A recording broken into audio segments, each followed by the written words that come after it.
Good afternoon, everyone. Good afternoon, Sunita. Yes, sir. Warm welcome to everyone to our webinar on investment theories. This webinar is part of FPSB's efforts to bring industry experts, discuss some of the challenging topics from the CFP course content. And this is for exclusively, for the interest of our students. So earlier we also did two such programs in the month of April. So we did on drafting of financial plan, and then we also did a program on estate planning. So both of these programs are available on FPSB India's YouTube channel. So friends, our today's speaker is Sunita Panigrahi. She is a CFP certificate since 2017. Welcome, Sunita.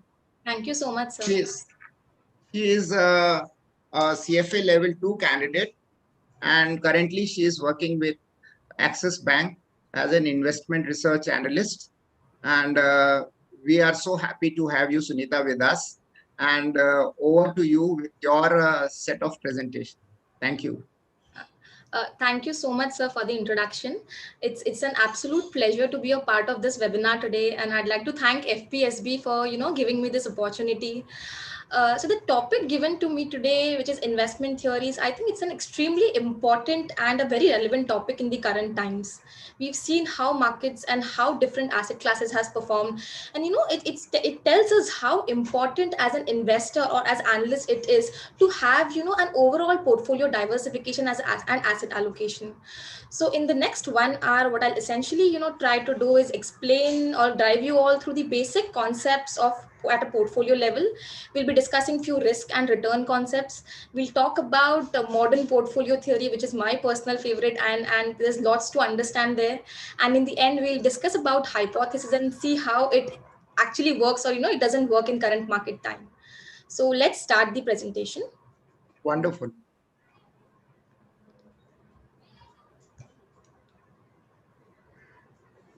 Okay.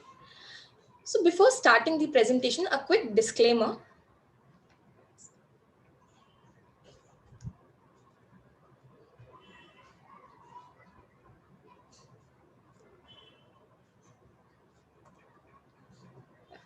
So the opinions expressed in the webinar are my own and not of FPSB or my employer. I've used certain images and charts in the presentation, and I've mentioned the source at the end of each slide. Any stock security name which I'll be mentioning while explaining some concepts or doing some calculations, it's only for illustration purpose, and it does not show my recommendation or of my employer. Now, before starting the presentation, let me ask you all one question. If you were given 1 crore to invest, where would you put all your money? I've put down few options here. The first option is you are a very good analyst, you've done all the research, and you select a single stock where you'll put all the money. I've given an example of TCS here. The option 2, you are not very confident and you would want to diversify in a basket of stocks. So you would essentially put it in a mutual fund or ETFs or maybe index funds for that matter. Option 3 is you would want to go offshore and make investments in certain very big stocks like Facebook, Google, Amazon. And the few other options are you would want to invest in bank FDs. You are a conservative investor. You would like to preserve your capital and hence invest in FDs, real estate, and all you women out there, you'd like to invest in gold. So when you look at so many options, everyone is supposed to have few important questions in their mind. And in the next slide, we are going to see what are the few questions.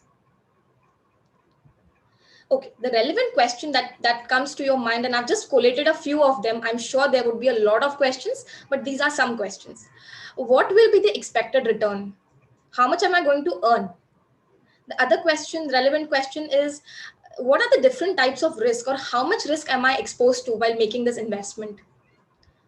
The third question could be, which asset class is going to give the best returns, or you tell me an asset class which is going to outperform, or will my asset class do well at the same time? So this is questions which we as analysts gets asked a lot. And the last question is, if I were to invest in one asset class, how much should I allocate to each asset class? So these are some questions which we'll try to answer in due course of the session now. So before starting, we'll be discussing about the different types of risks that as investments we have. We all know that investments are subject to risk, as in the similar manner stock markets are also subject to risk. Now, stock markets is essentially subject to total risk. What are the total risks? Total risks can be divided into systematic risks as well as unsystematic risk. Now, what do you mean by systematic risks? Systematic risk is nothing which is for all, which is for everyone, the entire economy. Systematic risk is basically defined as the variability in return due to changes in the entire economy. This could be due to inflation, could be market risk, due to interest rate risk. A very good example I could give you is of what we are suffering now, which is COVID-19. Don't you think it's a systematic risk? I remember in March 2020, when the news of COVID hit Indian markets, we could see the entire stock market down. Not even a single sector was left which was giving positive return. So this is how systematic risk affects the entire market. The most important point about systematic risks is you cannot get rid of this risk. How good investor you are, you have done all your research, but this is some risk which you absolutely cannot diversify. Now moving on to other risk, which is unsystematic risk. This is sort of a company specific risk. So unsystematic risk is specific to a particular sector or a particular security. Now, one more important thing which you students you have to keep in mind, and which gets asked in question all the time, is systematic risk cannot be diversified away and is denoted by beta. And unsystematic risk is something which you could diversify. How do you diversify unsystematic risk? By increasing the number of securities in a portfolio. Now let's look at one chart and try and understand what do I mean by increasing the number of stocks or securities in a portfolio. Now, look at this chart carefully.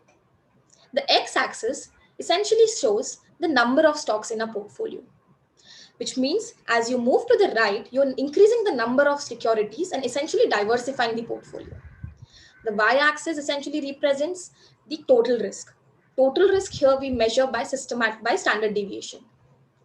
Now, when you see the dotted line, the dotted line signifies the systematic risk. If you see the dotted part is a straight line, which means that you just can't diversify or get rid of the systematic risk. No matter how much you're going to the right or increasing the securities, the line is flat, which means you will be exposed to systematic risks. Now, if you look at the red line carefully, it's downward sloping.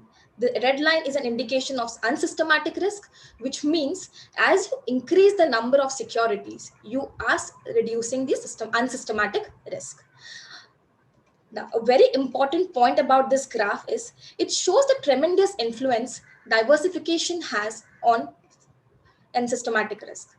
So if you want to diversify, you will have to add a number of securities and eventually you could mitigate unsystematic risks in a portfolio. Now, this is all about risk that we could discuss. Now, let's move on to a very interesting topic, which is about asset allocation and diversification. And the theories which we are going to look ahead will include all of these. I'm going to include a few slides which are some real life numbers, and we understand how do asset allocation and diversification plays an extremely important role in portfolio management and investment planning as a subject. Now, what is diversification? A very simple definition of diversification is it's about choosing specific assets to invest in each asset class category. The more diversified your portfolio is, the less likely your portfolio choice is going to be poor or adverse in any financial situation. Now, how do you diversify? So suppose you've got 1 lakh rupees to invest. You have to first decide about your risk profile. How much risk are you willing to take? Now, post understanding your risk profile, you sort of select different asset classes, which is some portion to equity, some to real estate, some to gold, and other asset classes.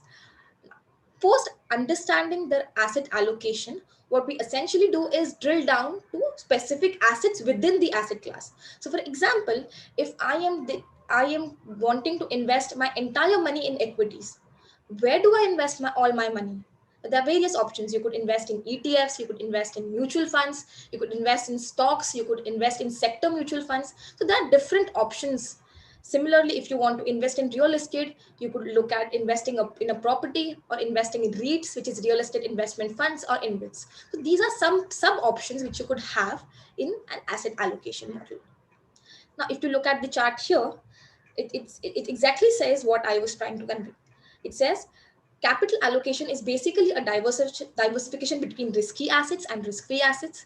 Then we come down to asset allocation, which is selecting the broad assets. And the third part is drilling down to the security level allocation. Now, this is an extremely important chart, and these are real numbers, students. So if you look at this chart carefully, I've only taken three asset classes and three important asset classes in my example. So if you look at this chart, in 2008, if someone would have invested in equities, he would have lost his money 52%. We know what happened in 2008. It was the global financial crisis where the stocks market crashed, and you would have lost a lot of money if you were invested in the markets. But that's not the case the next year. The next year, if you see in 2009, you would have made decent money if you were invested during that time in 2008. So this chart essentially shows how how one asset class can never build wealth for you. You have to diversify in order to get benefit of the risk and return of different asset classes. Look at gold in 2020. What happened in 2020? The markets went to an all-time low, and we also saw some decent upcovering in the markets. Gold was a very good asset class at that point of time. So someone who was not invested in gold could have, not been able to diversify the risk at that time. So this is again a very important chart according to me, which essentially tells you that different asset classes, there's always a cycle, and different asset classes perform during different time frames. Now let's move on to the next chart, which is even within equities, as I was explaining, even within equities, you have to understand that not all the investment avenues would perform at the same time. You look at 2005, equity was large caps have done given 65% returns. You look at small cap, 78% returns. Friends, I mean, who would have imagined a small cap as a market cap would give a return of more than 100% during COVID times? Nobody really wondered. Even I as an analyst would never expect small caps giving such a huge returns in of about more than 100% in 2020 during COVID. So this is what we are talking about in terms of security level allocation. If you look at this chart carefully, if you look at in 2018, I'm specifically talking about small caps here, because here people they get a lot very scared in terms of investing in small cap. But this is just an example of how, if you give time, if you have a proper investment horizon in your mind, if you stick to your asset allocation, you stick to a portfolio level allocation, you could be able to generate decent returns. So if you look at 2018, small caps gave a return of 12%. 2019, again, people who invested in small caps were, again, I mean, we as analysts had a lot of questions that, we are invested in small cap, it's going down, what do you do, should I redeem? So you come to 2020 and you see what happens here. The returns have nearly, I mean, it's gone to 100%. So this is so essential. Okay, so one disclaimer I would like: I am not recommending small caps here. It's purely an educational video where I'm trying to explain that diversification is extremely important, and different market caps perform during different time frames. Now we'll look at one more perspective to diversification. Okay, now this is again a very interesting chart, which sort of tells you the importance of, again, putting not putting all your eggs in one basket. If you look here, metals. So let's start with 2016. Metals gave a return, extremely good returns of 36%, 37%. So here in this slide, what I'm essentially trying to show is the top three and the bottom three sectors which performed during the calendar year 2016 to 2020. You look at metals, it was a very good performer in 2016, very good performer again in 2017, dropped in 2018 again. There's again, it was a worse performer in 2019. And you look at metals now, I mean, what wonders they are doing. All these stocks are just skyrocketing. You look at pharma as a sector, again, was not doing well for last few years, but you see how they are performing now. IT, again, a sector which is doing really well. You see how what sort of returns it has generated. So again, this shows that the importance of diversifying within an asset class. I've taken specifically equities because I know a lot of interest is generated in equities as an asset class. Moving on to the next slide. Okay, so I think this few slides which we discussed sort of gave you some very important points about how diversification and asset allocation is extremely important.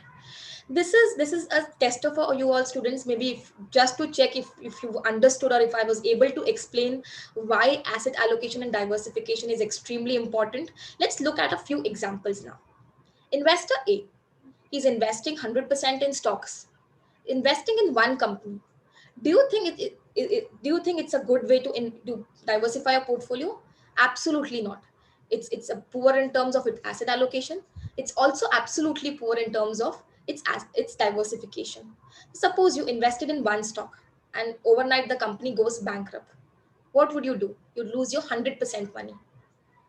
So investor A, not a good investor, poor in terms of asset allocation, poor in terms of diversification. Let's move on to investor B. Investing 100% in stocks, investing in many different companies and market caps, as we discussed.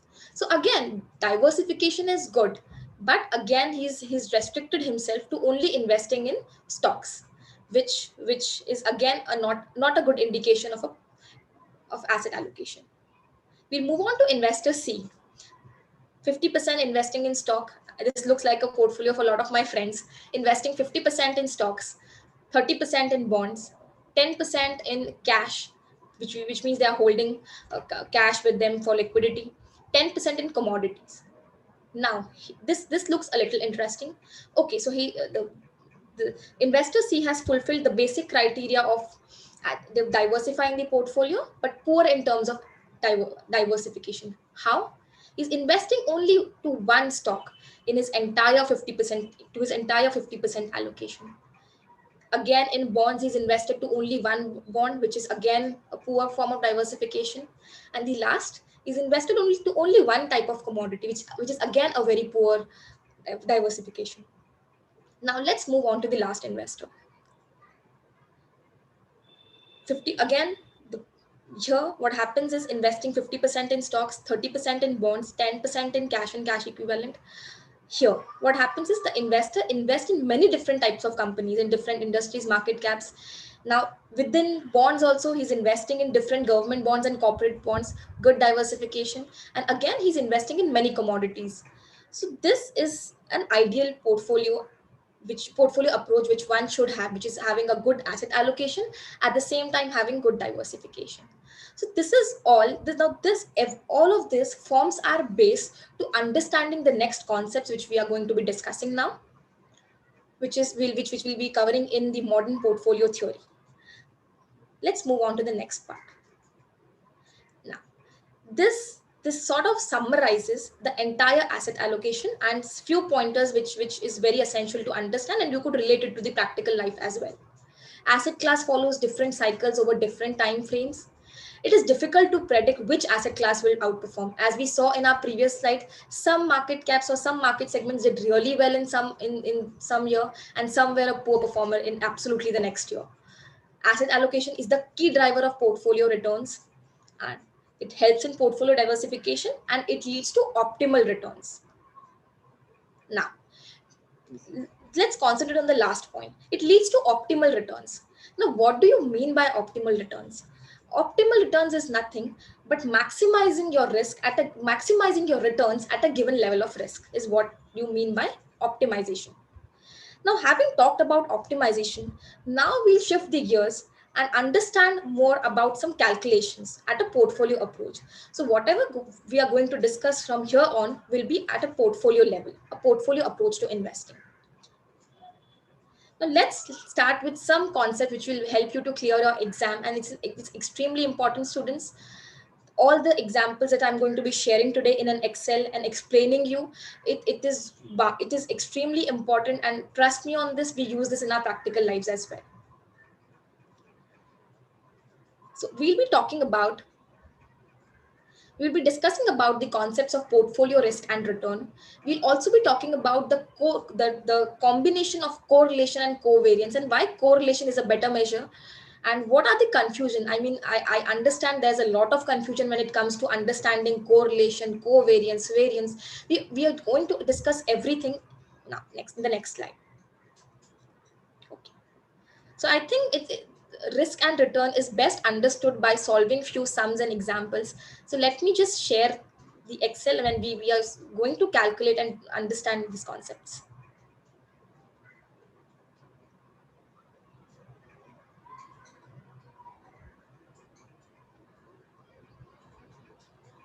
Okay. So now, so the first what we'll be doing is we'll be understanding how do you calculate portfolio risk, and then we'll be understanding how do you calculate portfolio standard deviation or the risk. Now, calculating portfolio expected return is extremely easy. There's no brownie points for calculating expected returns, but where students face the most problem, and where I also faced a lot of problem while when I was doing my CFP, is understanding and calculating portfolios expected risk. Now let's take two securities for example. Let me take HUL as my first stock and TCS as my second stock. Again, it is not a recommendation. We're just taking this from an exam perspective and just to understand it a little better. Now, the formula for expected return is weight of the first stock. Okay, let me just show you the formula.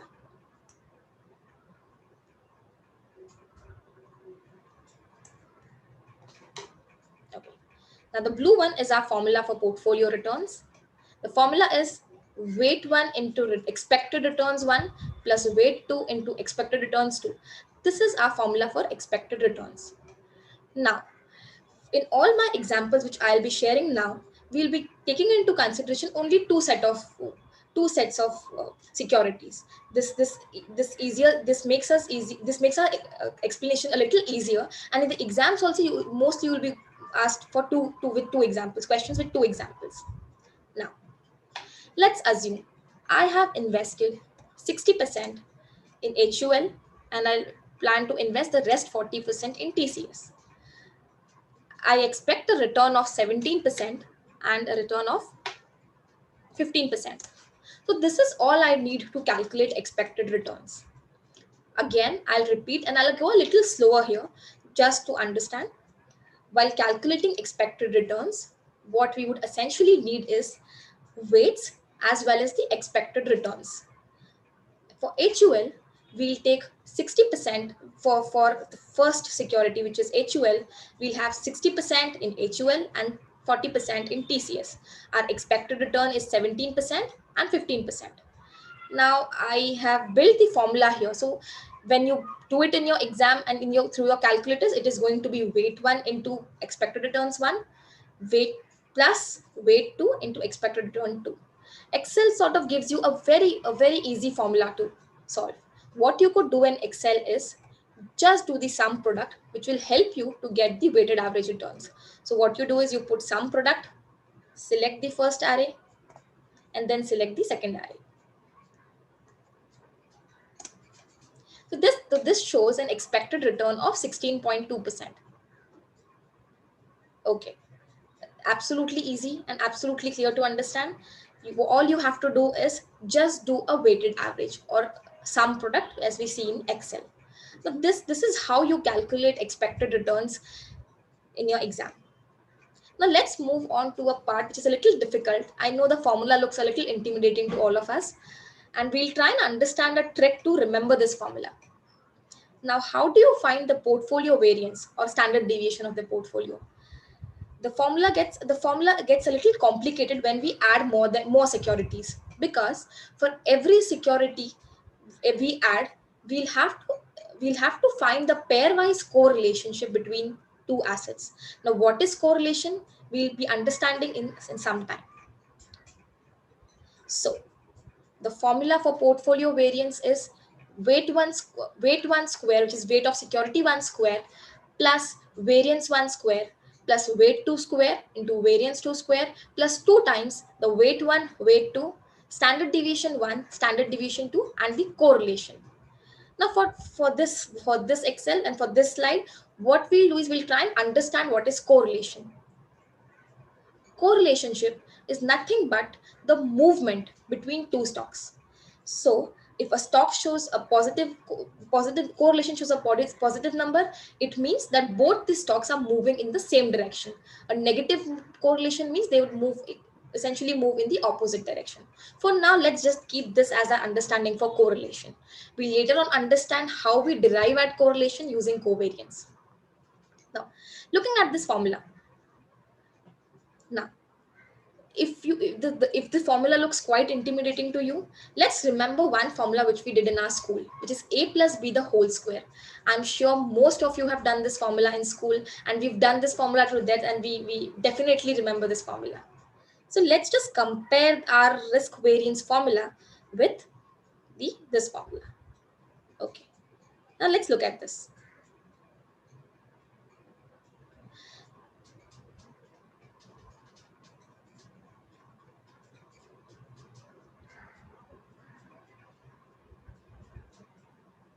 Okay, now the formula here is portfolio variance. We've understood this formula: weight 1 square plus standard deviation variance square plus weight 2 square plus variance of second security plus 2 times weight 1 weight 2 standard deviation of first, standard deviation of second, and the correlation. Now let's just substitute the formula. So we can substitute the formula for A as weight of first portfolio into standard deviation of the first portfolio. We can then substitute B as weight of the second security and the standard deviation of second security. Now what would you derive is the formula, which is A square plus 2AB, the plus B square formula. Let's just look here once again.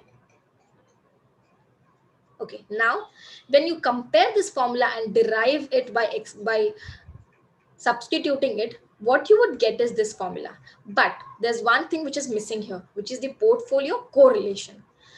Students, it is extremely important to remember two things here. What is asked in exam?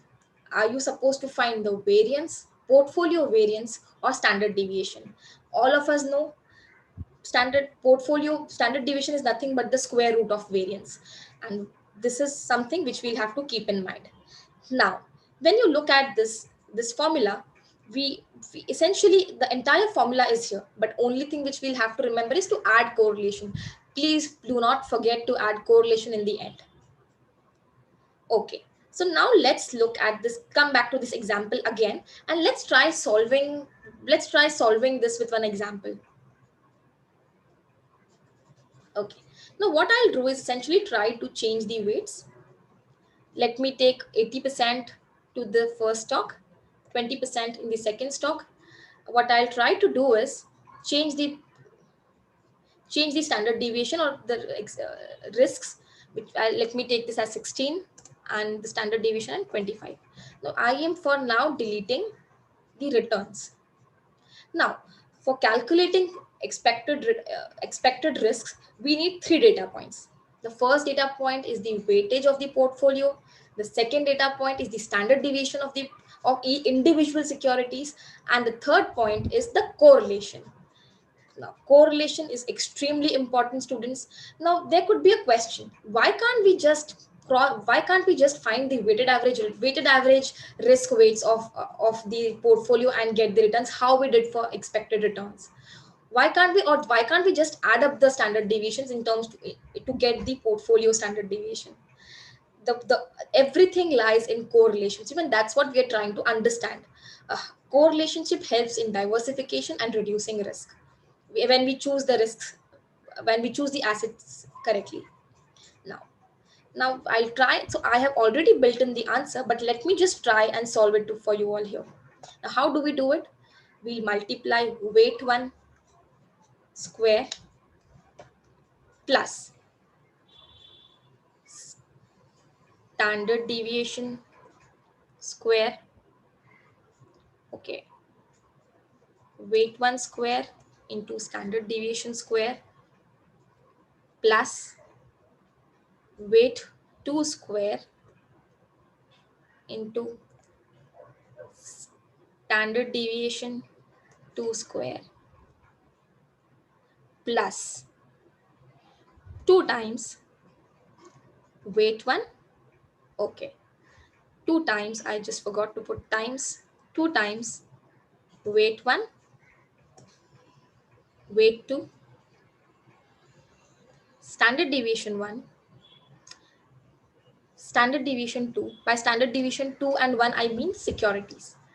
And we'll multiply it with portfolio correlation. I've taken a correlation of 60, which means a positive correlation. Now let's see. Okay. Now, what we'll do is we'll have to, for finding the standard deviation, what we'll do is we'll find the square root of this.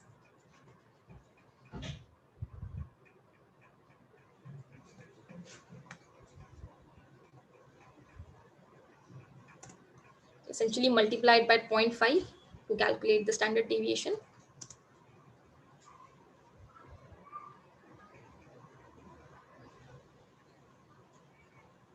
Weight 1 square into standard deviation 1 square plus weight 2 square, standard deviation 2 square, plus 2 times weight 1, weight 2, standard deviation 2, and multiply this by this. I'll just do it again.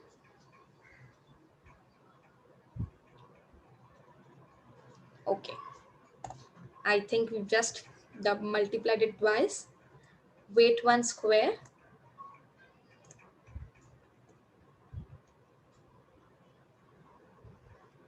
into standard deviation square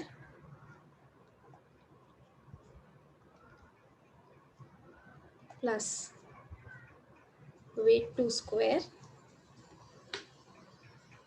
into standard deviation 2 square plus, just put on the bracket, 2 times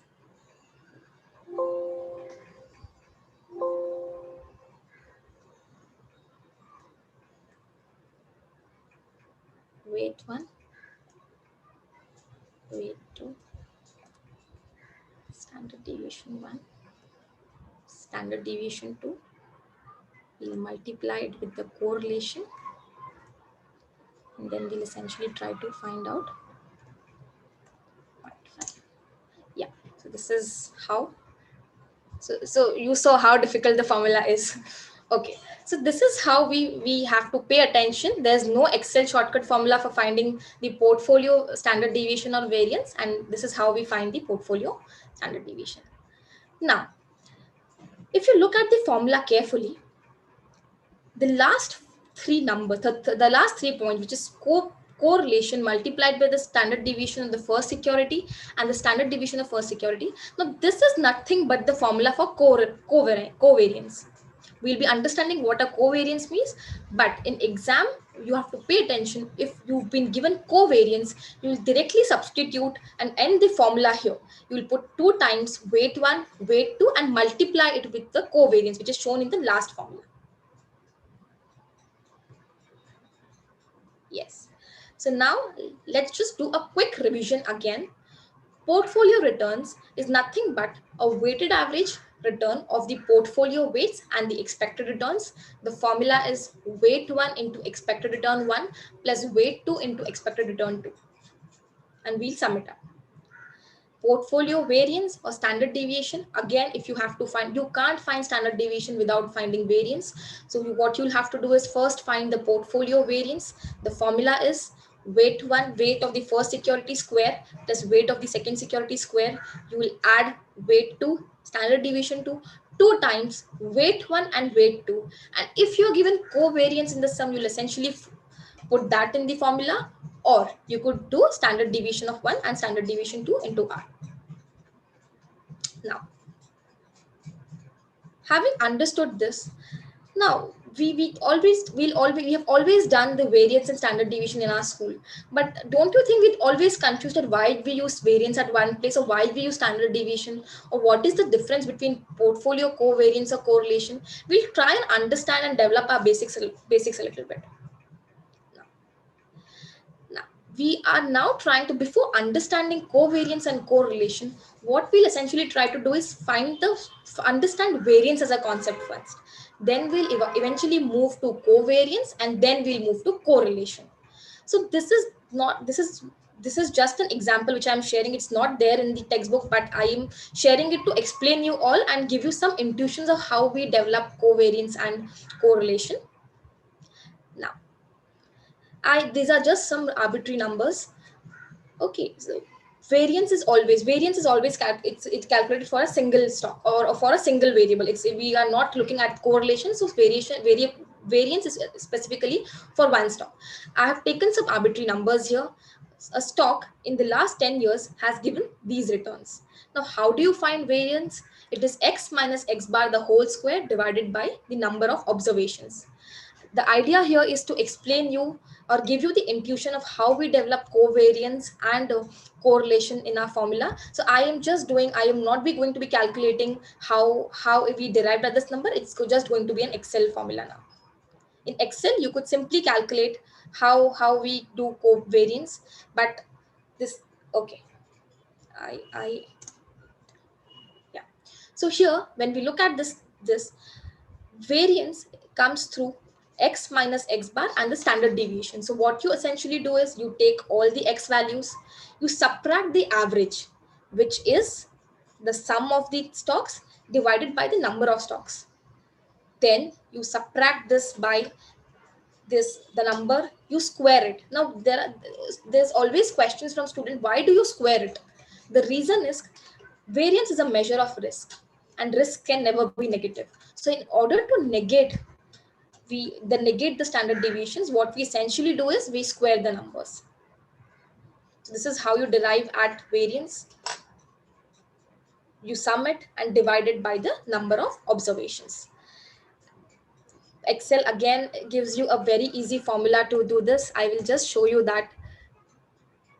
You put variance formula, you just select the array, and this is what is given. This is what gives you variance. Now this is a very weird number, isn't it? What do you make of 197, 194? It essentially tells you the risk, but that's where we try to standardize this, and standard deviation comes in place. When you take the square root of this number, so when you take the square root of this number, you getting a number of 13.94. Now this is something which we always use in our examples in all our books and in real life as well. Now 13.9 gives us some indication. What does a standard deviation mean? A standard deviation means that how the stock returns are moving from the mean. If the mean of the stock is 8%, how up or how down the returns can move, or the returns can vary from the mean of the portfolio or from the mean of the stock. Now this is how you calculate the portfolio variance as well as the standard deviation. Now let's understand what is covariance and what do you mean by correlation. Now when you are studying covariance, we'll add one more variable in the picture. Co essentially means between two, right? So again, I have taken some random numbers here. Again, so now we are trying to understand the covariance or the correlationship between a stock TCS and the Nifty. Now we are essentially trying to find out what happens when Nifty goes up. Does the stock TCS also goes up, it remains the same, or it moves down? What sort of relationship does these two variables hold? Now I am not going to be discussing how you calculate. The formula for covariance is given here. So this is the formula which you would have in your book, which is x minus x bar multiplied by y minus y bar divided by n. So this is the formula which you would want for covariance. The idea here is to give you the intuition why we are looking at correlation in our formula of portfolio risk. Now, I calculate the number of covariance here, which is 91. Covariance gives me a number of 91. Again, let's take a minute and understand what does covariance actually mean. A covariance of 91. The only interpretation of covariance here is that the stocks are moving in a positive direction or in tandem, which means if one stock is going up, the other stock is also moving in the same direction. Now this is the only interpretation of covariance. It's not telling you what is the strength of the relationship. And that is the problem with covariance. Let me explain you this with one more example. Suppose I take the same numbers. I've taken the same numbers and just added. So you come to the table 2. I've taken the same numbers and I have just added hundreds to the numbers. Now what essentially happens is we calculate the average, we calculate the covariance. Now the covariance here comes out to be a very arbitrary numbers. It's 9,12,000. Now what do you make of this number?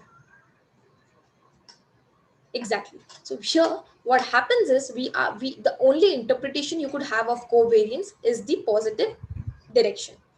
Now, to standardize this, what we'll do is we'll calculate the standard deviation, and now comes an interesting part.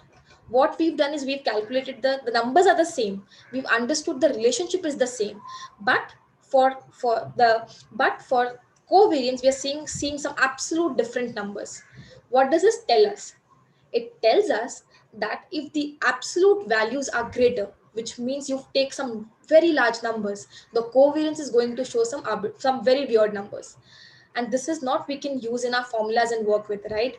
So what we try to do is standardize this covariance by dividing it with the with the product of the two securities. So essentially this gives you a formula for correlationship. Now correlationship is nothing but covariance divided by the product of the two securities or the two variables which we are looking at.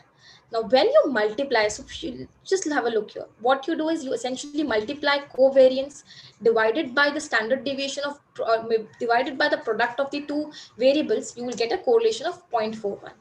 We've understood the relationship is same here, right? And this again gives you a covariance of 41, 0.41. So this is exactly why we use correlations in our formula. It essentially standardizes the movement of stocks. It tells you the strength of the stock, the strength of the variables. It tells you the magnitude of the variables, and so on. Now let's just understand what do you mean by correlation. There are two important interpretations of the term correlation. The first interpretation is that they first interpretation shown here is both these stocks have positive correlation. It's a positive number, which means both these stocks are moving in the same direction. The second interpretation, and a very important interpretation which students always tend to make a mistake, is correlation is not telling you the percentage by which a variable will go up in relation to other. Correlation essentially is trying to tell you how much would the stock move. For example, a correlationship of 0.41 means that if stock X goes by 10%, there is a 40% chance or a 40% probability of the other variable moving in the same direction. I'd like to take some time and explain this again to you. What we did is we took two variables, we tried finding out their covariance. Covariance sometimes comes out to be a very arbitrary number and we can't interpret it really. What we then do is we try to find out the standard deviations, and to standardize the whole formula is here we arrive at correlationship. Correlationship, again students, is nothing but covariance divided by the product of the standard deviations of the two variables. So no matter how big the numbers are, if you could look, the numbers are absolutely the same. What I've essentially done is just added a couple of zeros there. It still gives us the exact same correlation number, which means it's an absolute correct measure to understand how two stocks are related. Now there are three variations to understanding covariance. A correlation, I mean, correlation is essentially bounded from -1 to +1. Correlation of +1 essentially tells us that there is no diversification. Both the stocks are moving in the same direction. Now let me give you an example to explain this. If you are holding you have a portfolio of two stocks and both are from the same sector. Example, you have you have TCS as one stock in the IT sector and you have Infosys as other stock in the IT sector. Now if some regulations come in, okay, and it is benefiting the sector, then what happens is both the stocks would go up. But opposite could also happen, right? If there are some regulations which is not benefiting the sector, both the stocks would go down, which means having a correlationship of one is not a great idea. You should always have a correlation. Negative, we'll always try to find a negative correlation when you're building a portfolio, which means if one sector or one security is doing well, the other sector will be there to balance it. So this is what this was all about, discussing the portfolio returns, standard deviations, variance, covariance, and correlationship.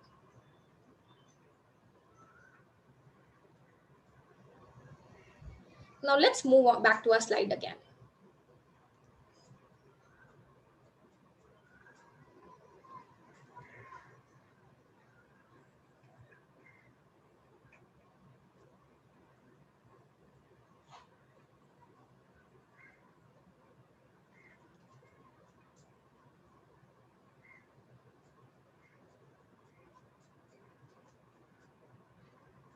Okay, now let's understand. So let's just do a quick revision of what we've done till now. Portfolio, as we all know, is nothing but a combination of two or more securities having different risk and return characteristics. Expected return, as we discussed, measures the likely returns you expect based on your investment series. Formula is again just the weighted average. It's not difficult, it's an extremely simple formula to learn. Portfolio variance. Now, portfolio variance is nothing but a statistical value that assesses the degree of dispersion of returns of portfolio. The calculation of portfolio variance considers only the riskiness of individual assets, but also the correlation, as we discussed. The general rule for diversification is selection of a low or a negative correlation between different asset classes. Covariance. Covariance is again a statistical tool which is used to determine the relationship between the movement of asset prices. Correlation, we understood how it is bounded by -1 and +1, and how it gives a complete picture of how two stocks are related or how two asset classes are related within each other. The formula for correlation is nothing but the covariance between two securities divided by the standard deviation product of the standard deviation of the two securities. A positive, when you have positive correlationship or a correlationship of 1, there is no diversification benefit. A negative correlationship essentially adds to the diversification, and a correlation of 0 means there is absolutely no relationship between two variables. Now this a chart which again tells you these are real numbers. What we've essentially done here is taken the 1 year daily rolling returns for a 10-year period, which is from 2020 back to 2010. Now let's look at this. This essentially tells you how in real life are the correlation between equities, debt, and commodities as a sector. When you look at domestic equity, when you look at commodities, it shows a negative correlation with domestic equities. Similarly, it goes for debt. Debt and commodities again show a negative correlation. Now, again, to reiterate, a weak or a negative correlation is something which we should look at while creating portfolios in order to have portfolio diversification. Now, it is again a very important chart and absolutely applicable in real life. And let's move on to the next slide. Okay, so now after understanding about the risk and return, how do you calculate the portfolio risk and portfolio returns, we've looked at the correlationship, covariance, variance. We'll move on to our next theory, which is modern portfolio theory by Professor Harry Markowitz. Now, if you are a finance student, this is an extremely important topic, and it essentially tells you, or it essentially summarizes what we've learned till today and how we are going to apply this. The most important, what we are essentially going to do here is understand and learn how we are going to derive the capital asset pricing model, and what are the different phases which we'll go through while understanding or deriving the capital asset pricing model. Let's begin. Okay, the theory, which is the groundbreaking research, dates back to 1950s, where Professor Harry Markowitz presented his research, and then the presenters there were actually debating as to should this be presented in as an economic theory or as financial theory, and that's what we are going to discuss today. Now, Harry Markowitz, in his groundbreaking research, it dates back to 1950 when he developed a theory for allocation of risky financial assets, known as the theory of portfolio choice. This theory analyzes how wealth can be optimally used between different asset classes. So, how could you essentially optimize your returns while reducing or minimizing the risk at a particular level? This The Markowitz showed that under certain assumptions, given conditions, an investor's portfolio choice could be reduced between a balancing as a balancing act. The two important points, or uh, the two important data which we need to remember while understanding and learning modern portfolio theory, is the expected risk and the expected return, which is what we've learned in our previous slides. Now, what Harry Markowitz theory essentially tells us, that diversification is extremely important. A correlation of stocks is essential to build an optimal portfolio. Now, Markowitz also found that diversification of risks has its limits. Risk can never be eliminated totally, and regardless of how many types of securities you add, there's always going to be some risk the portfolio will inherit. And let's understand this in a little more detail. Now, before starting, we'll have certain assumptions. So every theory which we study, every theory in economics, in finance, you have to have some assumptions which bind the theory together. Now, for modern portfolio theory, here are some assumptions. The first assumption is markets are efficient. We are going to learn what is an efficient market in the slides to come ahead.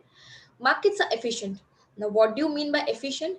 Efficient means the security prices have all the information about the market. The investors have access to all the information, which means the securities are properly priced. Investors are risk averse, which means they'll always try to avoid unnecessary risks. Every investor in the modern portfolio theory, or the securities that we use, have a single fixed horizon, which means we are looking at the same horizon when we are investing. All investors have a same horizon. This is a little theoretical, because in real life this doesn't work. All investors would essentially not have the same investment horizon. Some would look at a very short term, some would look at a more, very long term, and this is not a practical assumption. There are no taxes. This is again something which is not very practical, but this theory, I tell you, is extremely essential in giving you a perspective about how do you build a combination of risk-free asset and risky assets and reach the optimal portfolio. Now, the few other assumptions are assets can be held at any amount. Again, this is not possible. You can't have infinite number of stocks you cannot have a very big amount of assets in your portfolio. Now, risk-free rate exists in the market, and you can borrow unlimited capital, is again the other assumption. And the last assumption is investors make decisions solely based on expected returns and variance. Now, this could not be the case. I would invest in a stock because I am very bullish about the stock. My parents would invest in a stock because they have heard some news about this stock or they like the product. So this is again an assumption which is not really realistic, but then yeah, this is what the assumptions are. Now let's understand the modern portfolio theory. Let's move on to the first part. Now, Harry Markowitz also essentially explained the concept of portfolio optimization, which means now we're not going to discuss about whether we are going to select security A, security B, C, or D for that matter. Now our discussion comes to how much or what should be the ideal allocation to the portfolio. The third question which we had in our slides initially, what should be the ideal asset allocation, is what we are going to be discussing. So this table is something which we show in which we just tried solving in the Excel as well. So now here we'll be discussing what proportion or what ideal allocation should one have, and how do you build it using the Harry Markowitz theory. Now let's start. So let's start with some concepts first. Now we'll be essentially looking at minimum variance and efficient frontier first. Now, students, while understanding the modern portfolio theory, you'll have to understand the space that we are going to be working with. In modern portfolio theory, your x-axis is essentially going to be the portfolio standard deviation, which is the measure of risk. Again, I repeat, When we look at Harry Markowitz's modern portfolio theory, we have to understand the space which we are working with. Our x-axis is essentially going to be the proxy for risk, which is standard deviation for now. Later on, when we move ahead, we'll change the measure of risk. But for now, our the x-axis is a part of portfolio risk. Our y-axis will essentially always be the expected return of the portfolio. So this is the space that we are going to be working with. Now, assume. Now, how do you build this chart, or what is this chart exactly? Suppose you have been given risk and return combination of 10 different portfolios.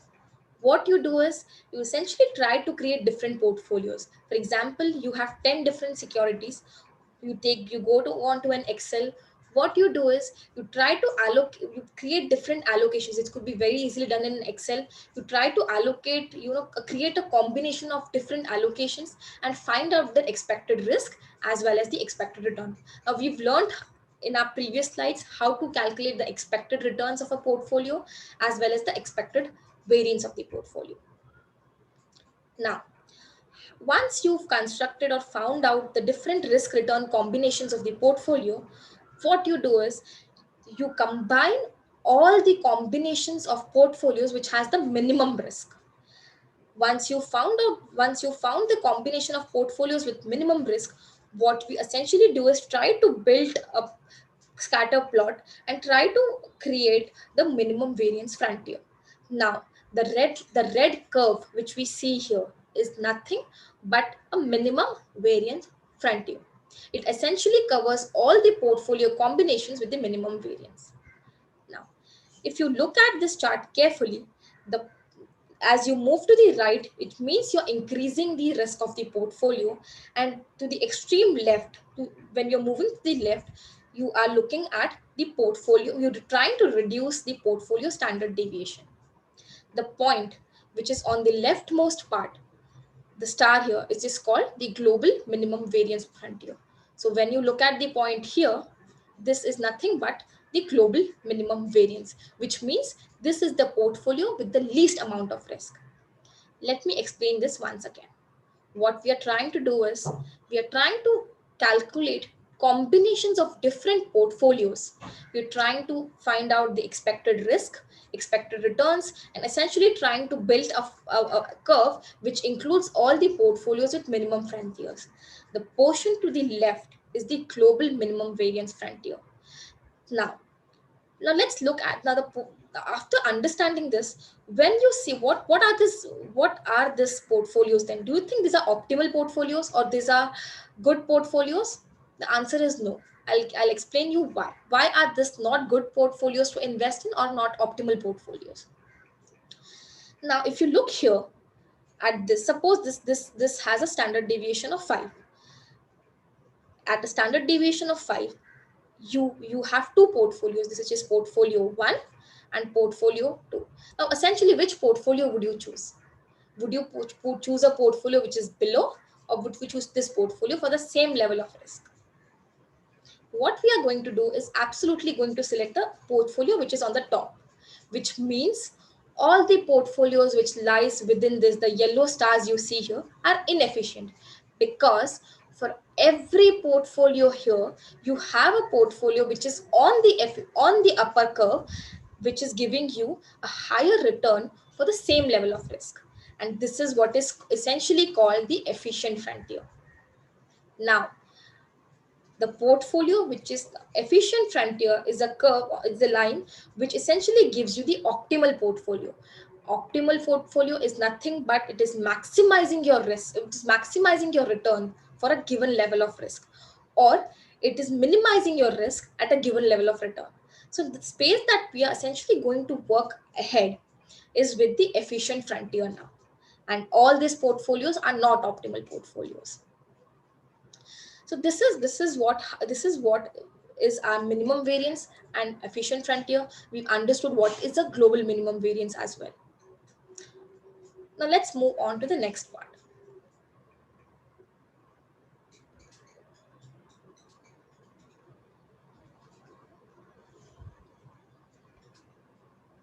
Now, when you look here, whatever we were looking till now, it essentially had different.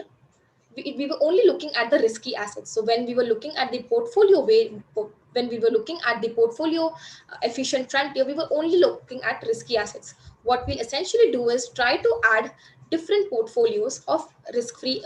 We'll also add a risk free asset to our calculation. Our this now.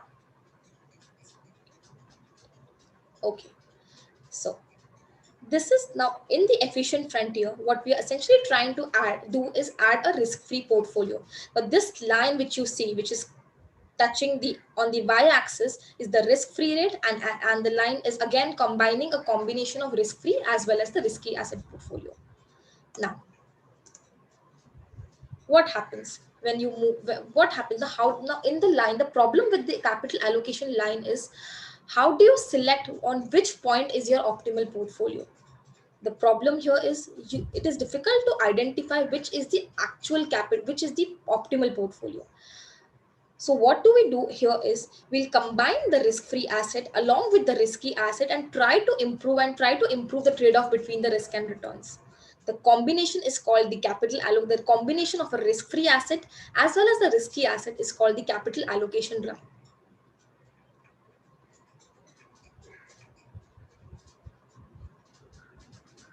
So how do you find out on which point should you invest?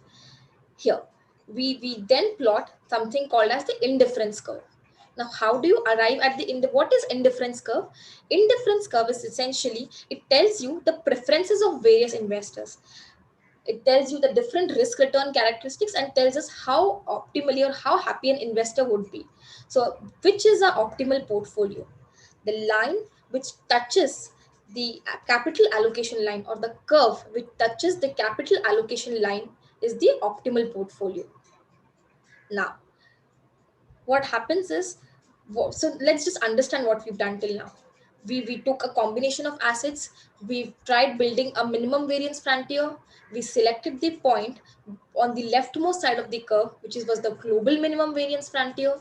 What we essentially did is then tried understanding what is an efficient frontier, which is a graph which shows the optimal portfolios. That is what risk, what returns you can generate at an optimal level, which is by minimizing the risks. Then we tried understanding a combination of a risk-free asset along with a risky asset. We tried plotting the indifference curves and tried finding out which is an optimal portfolio. Now, there's one problem with the capital allocation line. The capital allocation line is very investor specific, which means it is for a specific investor.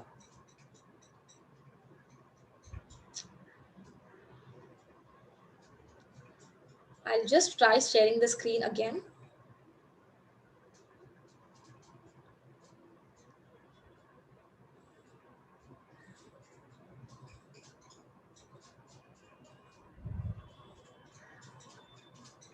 Now,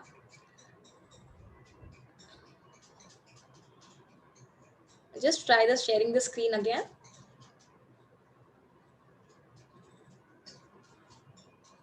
Okay.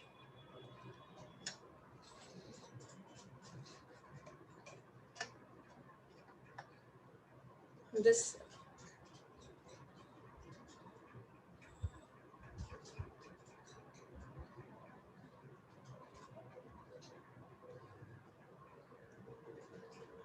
I hope the screen is visible now.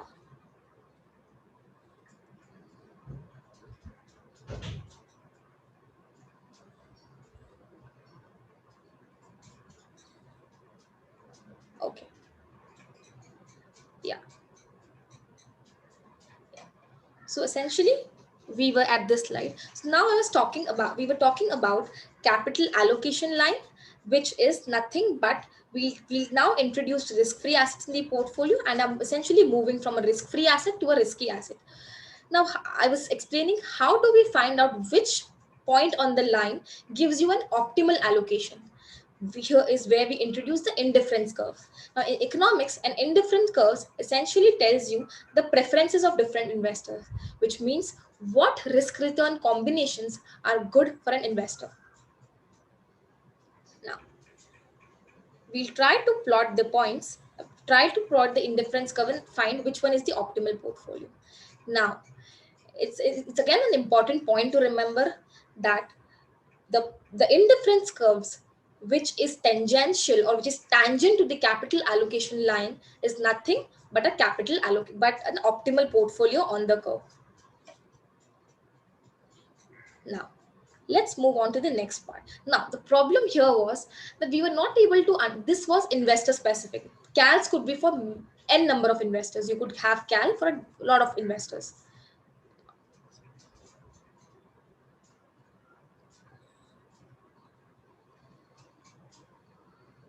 Okay, so capital allocation line, again explaining, it is a combination of risk-free asset and risky asset, and I was explaining here the movement here the problem is it is very investor specific.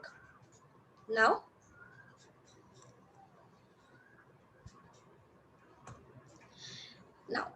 by making certain assumptions, which is when we assume that let's make certain assumptions when we move to capital allocation line. The certain assumptions that we make are investors now have the same expected risk and return combinations. So we will be assuming the same efficient frontier for all. We'll have the same risk, we'll have the same return, and that's how we come from capital allocation line to capital market line. Remember, the problem was that we were not able to find a common point. CAL is for everyone. CML is a point where all the investors assume the same expected return and risk for every portfolio. The curve here is essentially the efficient frontier which we built in our previous slides. The point here now, the point which is again tangential to the efficient frontier is the capital market line. Again, remember, we are working with the same space. We have the expected risk in the x-axis, we have the expected return in the y-axis, and we're trying to understand what is the optimal portfolio now. Now, the capital allocation line or capital market line can be understood as a special case of capital allocation line, the line which makes the allocation between risk-free asset and the risky portfolio. Now, one drawback about capital market line is that we don't have a proxy which essentially tells us the market portfolio. I mean, what is the market portfolio? So in reality, what we do is we use a proxy such as Nifty 50 or S&P as a benchmark of proxy portfolio. Now let's come on to the next part, which is security market line. Now, if you observe here, the x-axis is essentially telling you, now we've changed the measure of risk here. From total risk, we've moved to systematic risk, which is beta. Now we are only considering systematic risks in our calculation. Remember, our y-axis again remains the same. It is the portfolio's expected return. The x-axis is changed. We are essentially now looking at the beta of the portfolio. Now, if you look, what is an SML? Now, we are again dealing in the same space here. A security market line is nothing but a graphical representation of CAPM, with the beta as a reflection of systematic risk. The SML intersects the SML essentially intersects the y-axis at the intercept, which is the risk-free rate. Now, CML only the one important difference, which is very important, students, the difference between CML and SML. SML is applicable to all portfolios. It can be an efficient portfolio, it can be an inefficient portfolio. SML is essentially for all. Now, what happens is if you look at the equation of the line, the equation or the slope of the line is the market premium. Now, when you try to find the equation of the line, this gives you nothing but a formula for CAPM. How? I'll tell you. You have to find the expected returns. We all know the formula for CAPM, right? It is nothing but expected returns is equal to the risk-free rate, which is the intercept, plus the beta, which is the independent variable, multiplied the market risk premium, which is the slope of the curve, which is this slope. Now, this is how we've started and moved on to capital CAPM formula, which is again, if you look at the formula here, risk-free rate, which is the intercept of the which is the intercept y-intercept, the beta, as well as the market risk premium. Now, capital asset line is nothing but it gives you a linear relationship between the it gives you a linear relationship between assets and the beta. It's a graphical representation of the SML line. Now, I hope you've understood the concept of CAPM and how we derive at capital asset pricing model as a formula. We start off with efficient market frontier, then we move on to the capital allocation line, we moved on to the capital market line, then the security market line, and the equation for the security market line is nothing but the capital asset pricing model. Now, this was the most important theory, which is the modern portfolio theory. Now, there are certain assumptions that CAPM has. We'll quickly go through the assumptions. Investors are again risk averse. We've understood this, that they are not willing to take much risks. Markets are frictionless, which means there are absolutely no trading costs. You have no tax when you buy security or sell a security. Investors have the same holding period. This is what we also show in we also saw in our modern portfolio theory previous assumptions. All investments are infinitely divisible. Investors are price takers, and all have homogeneity in expectations, which means the risk and returns are absolutely the same. Now, we'll move on to, now there are some issues with modern portfolio theory. The only problem which I'll tell you about modern portfolio theory is the expected returns that we look at. It essentially looks at, so what critics contend that MPT doesn't deal with the real world. Why? Because it uses the expected returns or the previous returns to determine the future returns. But how I look at modern portfolio theory is, it essentially gives you an idea to understand how you could create optimal portfolios, diversify your risk, and increase your expected return, is what the essence of modern portfolio theory actually is. Now we'll move on to, so after understanding this theory, we'll move on to the next theory, which is the arbitrage pricing theory. Now here, if you have understood the capital asset pricing model, or the formula or the intuition behind capital asset pricing model, the next model understanding arbitrage pricing theory is going to be extremely easy. I don't know why a lot of students complicate this topic. This is definitely complicated when you actually try to build an arbitrage pricing model, but to understand it is extremely easy. Now let's look at a few points. Arbitrage pricing theory was essentially created by American economist Mr. Stephen Ross in the year 1976. It tries to tell us how you can find expected returns not only by one risk factor, but a lot of risk factors. This is the basic idea of arbitrage pricing theory. It tells you that asset returns can be forecasted as a linear relationship between multiple assets and macroeconomic factors. Now let's look here. This is the most important slide and the most important point to understand in modern portfolio arbitrage pricing theory. The expected returns. Now, if you look at the formula carefully, the first part of the formula, which is the risk-free rate plus beta, so multiplied multiplied by the sensitivity. Okay, risk premium, I mean. So this formula essentially looks like a CAPM formula, but the difference is capital asset pricing is a single factor model. What arbitrage pricing theory does is it's essentially a multi-factor model. So how in CAPM we were trying to identify the expected return only by one variable. What we are going to do in arbitrage pricing model is, first we are trying to find out what are the factors which affect the stock price. It could be inflation, it could be credit risk, it could be interest rate risk. So we are dissecting our risk basis on different parameters, and then trying to find out the expected return. Again, a very important point, and which confuses a lot of students, the risk free. What changes in this formula? I mean, are we going to have different risk premiums? Are we going to have different sensitivity measures, which is again given here by risk? Are we going to have different risk free rate? No. The point is, expect risk free rate is essentially going to be the same. We'll have the same risk premium. What do you mean by risk premium? It means how much more the market is compensating you over and above the risk free rate. This is what this was also the logic for CAPM formula. In the CAPM formula, again, what we looked at is the return that we are going to generate over and above the expected, over and above the risk-free rate, which is the market risk premium. So in this formula, if you look carefully, risk-free return is going to be the same. The risk premium is again going to be the same. What will change is the beta of the portfolio or the sensitivities of the portfolio. You could have a sensitivity of 1.2 to maybe inflation, because that is the factor which is affecting your returns the most. You could have a point 0.1 0.1 sensitivity to inflation, sorry, risk, or interest rate risk, or some other factors. Now, arbitrage pricing theory essentially undertakes three assumptions. Unsystematic risk could be diversified away, which is what we've understood.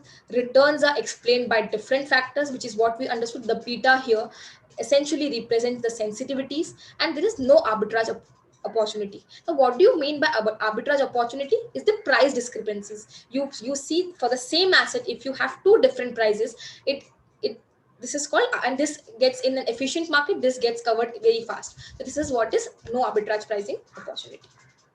Now, again, the difference is what we discussed in the capital asset pricing model and the arbitrage pricing theory.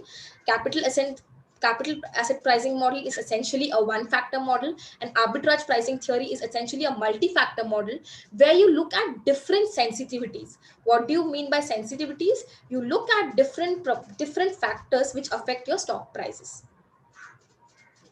Now, after understanding a lot of theories, now we'll move to a lighter topics, which is efficient market hypothesis.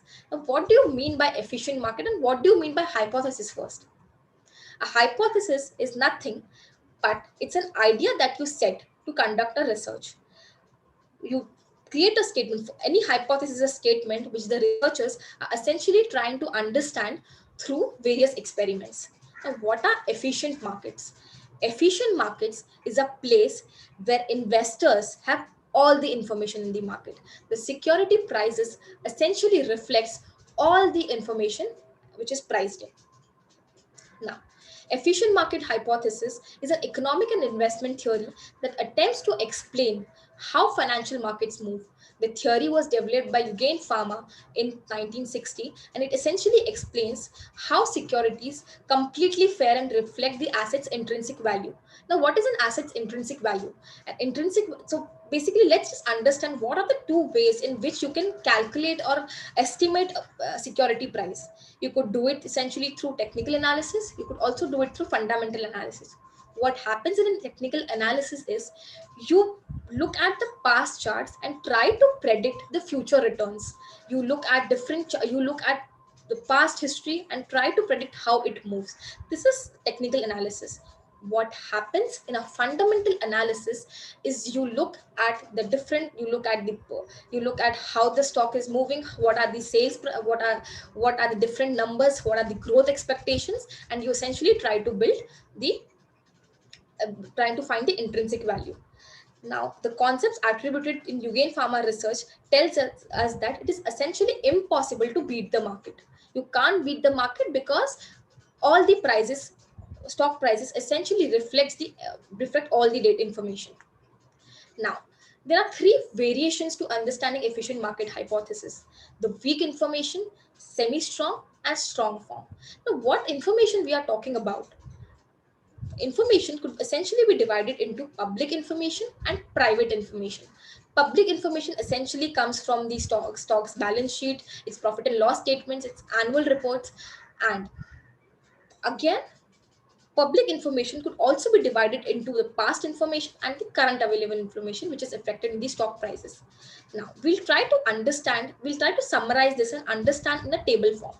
Now, what a weak form hypothesis essentially tells us is all the stock market returns are explained are reflected in the stock prices, which means past returns cannot be used, or past patterns cannot be used to predict the future returns, which is technical analysis does not work here. We can still look at fundamental analysis.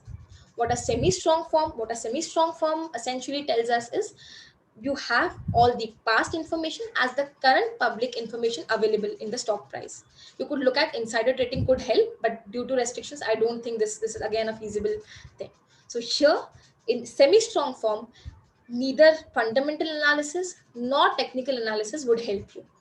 The last form of efficient market hypothesis is the strong form, where markets capture all the information. You have the past, the current, and some private information, and no form of analysis would help you beat the strong form market hypothesis. Now, the major conclusion of this theory is that since stock always trade at fair value, it is virtually impossible to beat or unbeat the markets, or maybe find a stock which is overvalued or undervalued. So this is what essentially efficient market hypothesis tells. Now, but in practically, if we look, this theory or this hypothesis essentially is true as well as untrue. The supporters of efficient market hypothesis often argue their case based on either the logic of theory or the number of studies they have done, whereas the opponents of efficient market hypothesis states a simple fact that if the fund man what the simple fact that there are fund managers who consistently beat the markets. So if all the information available in the market, how would the fund managers beat and give decent returns to their clients?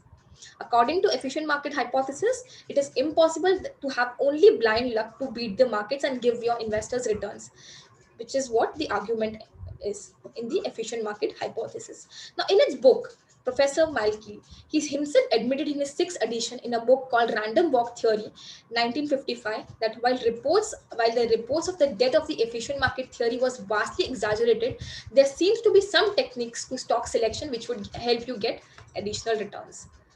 Now, we're going to be moving to the last part of this section, which is random walk theory. So everyone likes predicting stock prices, isn't it? You have your friends who will always tell, okay, buy this stock, it's going to give you some super abnormal returns. So everyone likes to predict stock prices. What a random walk theory tells us that stocks just move randomly. There is no described movement. A random walk theory essentially states that stock prices are random, which means it's like the steps taken by a drunk who does not follow a step path and is unpredictable. This was made popular in Burton Markell's book, A Random Walk Down the Dalal Street, down the Wall Street. Sorry, we're used to talking about Dalal Street here. A Random Walk Down the Wall Street, which was first published in 1973. The basic assumptions in random walk theory are that the prices of each security in the market follows random path and assumes a movement of one security is independent of the other. This is a quick example to understand what is a random walk theory. Say there's a garment company whose stock price is trading at 100. Suddenly, the news of fire breaks, and the stock falls by 10%. The next day, the stock again fell by 10%. This is not because of the only reason of a fire breaking out at the garment. This could be because this could be due to some new information, maybe the number of garments which has gone rotten, or some other fabrics burned. So essentially it is trying to tell us that there are different newses to which stock reacts, and it is independent. The stock movements are absolutely independent of each other. This is how the movement of stock looks like. This is a real chart. You look how stock prices are random. It is not a single linear line, but it goes ups and down and have its own journey. Now, what does random portfolio theory conclude? It essentially concludes that the stock prices cannot be predicted as they change randomly. Hence, it is impossible to predict the stock prices. The chance of a future price going up is the same. The chances of a future stock's price going up is the same as the stock prices going down. Now, to conclude or to understand what random walk theory states is, if you look at the long run, the stocks always shows an upward movement. But in the short term, the random walk theory works. Short term stocks could be extremely volatile, but in the long term, stocks show an upward moving trend. So how investors could make money or get returns?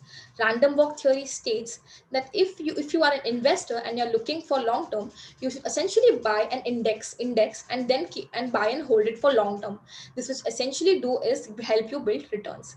The central message is conveyed in the book is a buy and hold strategy works based on an index fund, which helps to give you returns which otherwise wouldn't have worked in the long run if you would have only selected stocks or have listened to someone's recommendation.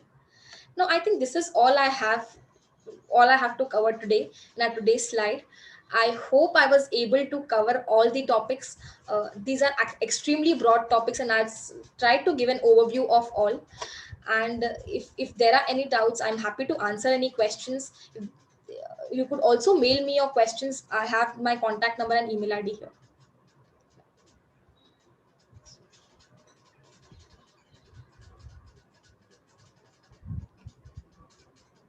Thank you so much, Sunita. A really very engrossing session from your side. And I think you have used all your experience and all your learnings from the CFP and otherwise also while going through the presentation, that I could clearly see. Thank you so much. And I'm sure it will be very, very helpful to our student community when they study all these things in the investment planning module. So I would request anybody, if they have queries, they can let us know and we will be happy to post them here for you. In case there are no, I was just keeping a track, but I did not find any, query except for one or two queries where they were keen to know how you were, getting those returns and calculations on the Excel. So, but I guess we will have to skip that for now because you are, kind of working with the flow. So, but other than that, I am not able to see any other query which we can post you. So that is good actually. Meanwhile, we have one or two requests for sharing the Excel template if that is possible. So that could be helpful to the students when they do that, do all those examples in reality. So, and I would also like to say that our webinar will be available on FPSB India's YouTube handle for later viewings. You can have a look. Anybody is most welcome to have a look there. And Sunita has also shared her email ID. So people are welcome to post their queries there. Thank you so much, Sunita. Really appreciate and really grateful to you for this lovely session. I'm sure you must have done a lot of work behind the scene for making it so wonderful. Thank you so much. Thank you so much, Alok sir. It's such a pleasure to be a part of this webinar today and speaking to, discussing with the fraternity members as well as the CFP students.